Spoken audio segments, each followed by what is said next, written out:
So I'd like to demonstrate some of the key fundamental ideas of encapsulation and implementing getters and setters within a program to force a potential user, to actually vet through the getter and setter to ensure that alterations cannot be made to a particular program. And I'll show you what I mean.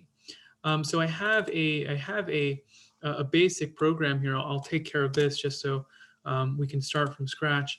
And essentially here in my main program, what I want to do, what I want to potentially do is create an object, a movie object. So an object, a movie object would derive from a class, where it would reference a class within which its instance variables, methods, or constructors are enclosed or encapsulated. So here I have a movie class, and in a movie class, we could have some generic variables. We could have a title, we could have a director, and we could also have a rating. Now, there probably are other generic variables which are pertinent to a movie, but just for this simplistic example, we're going to use these. And so these are our instance variables, and we're going to use a constructor which is actually tasked with initializing those instance variables. And so these variables here, I'm going to copy them.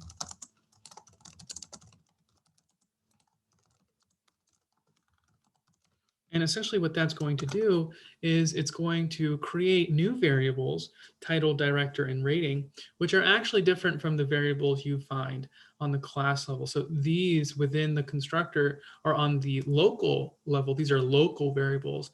And on the class level, we have global variables.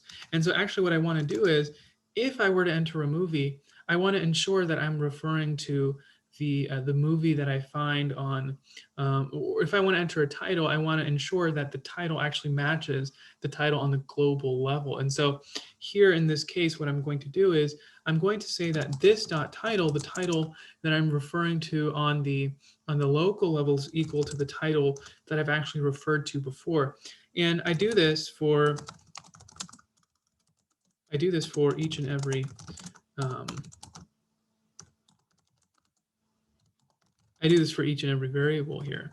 And so by now I have instance variables via constructor.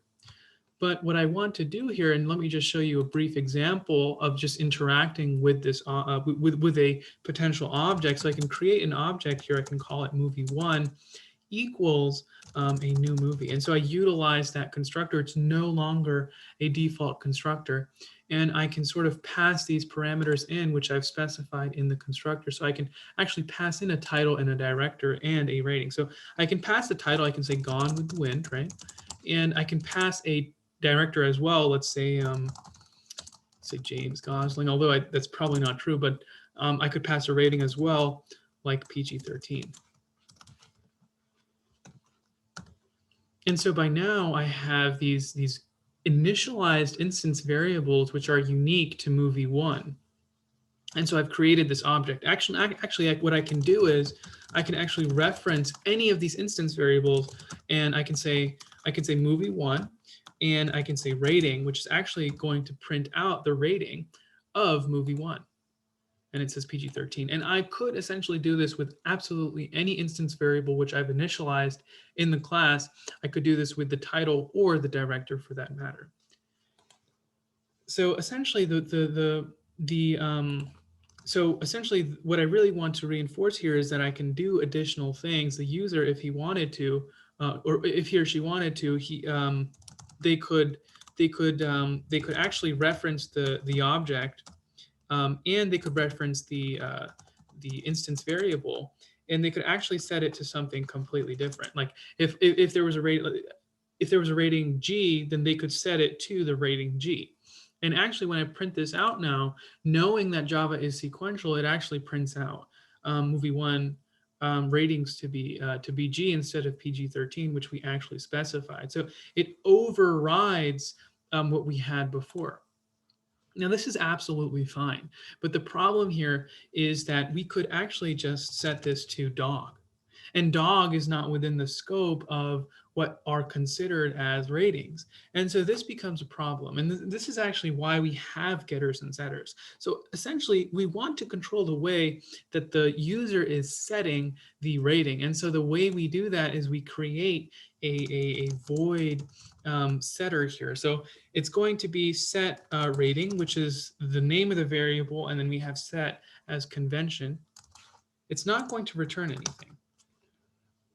And so within the set rating here, we could actually pass in a string, which is just allowing the user to pass in a string.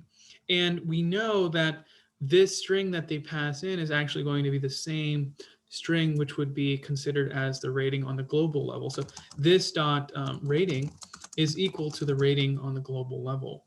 However, I guess we have this constraint now that we have certain ratings which we consider as true. So we have PG-13, which we consider as true, and we have G, which could also be a rating. And let's just add one more here. We have R. So if the rating is outside this spectrum here, then we don't want to consider that as a rating. But as you can see, we can actually make this whatever we want. And so to avoid that, we create the set rating method, which says, well, this dot rating is equal to the rating on the class level. However, we're going to put an if statement. We're going to say that if it's not equal to any of these, then we're going to set it to not rated, right? And so if we could do this here, we could say rating dot equals if it's let's see here. So if it's PG-13, then that would be completely fine. Or if the rating dot equals so if it's PG-13 or if it's G, that's also fine.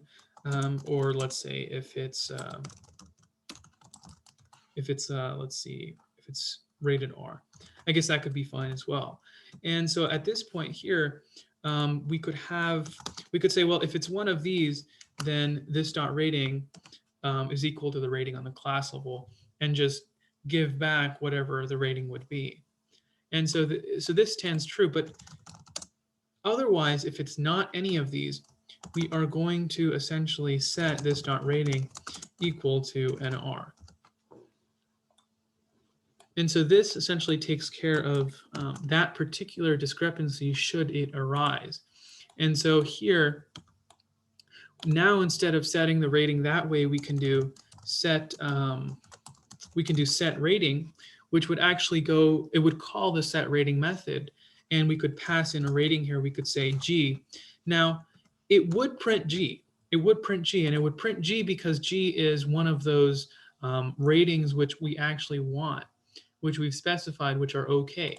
But if we print something out which is actually not within the bounds or the spectrum of what we consider to be a rating, we're actually going to get something entirely different. We're going to get NR.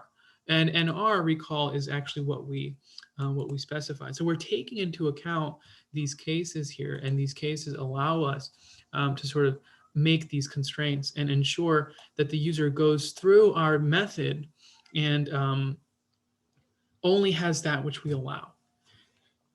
So the problem here is not the set rating method. It's actually the fact that they could just bypass this and again put something completely random, which we actually don't consider a rating. And so this is essentially what happens. And so they've bypassed this in this manner.